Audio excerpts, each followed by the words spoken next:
2008, un article que vous pouvez d'ailleurs lire sur le site Santé publique édition.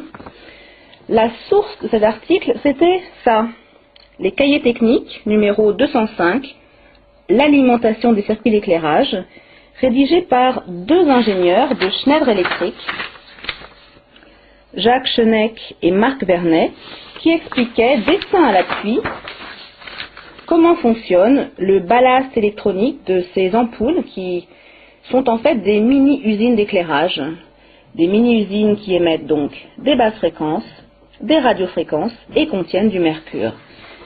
Si vous voulez trouver des solutions éclairage, vous pouvez vous reporter au livre La Fée électricité, qui contient un chapitre, le numéro 14, consacré aux éclairages.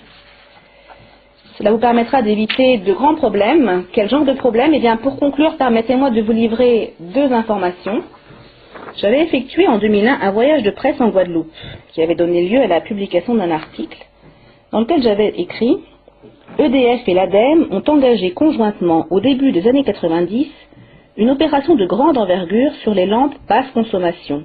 En 5 mois, 350 000 ont été acquises par 43 000 foyers. » C'était donc il y a 8 ans, et que constate-t-on aujourd'hui en Guadeloupe?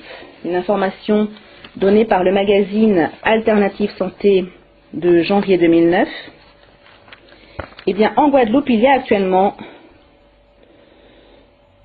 un pic mondial de l'incidence du cancer de la prostate. Ces deux informations pourraient-elles être liées?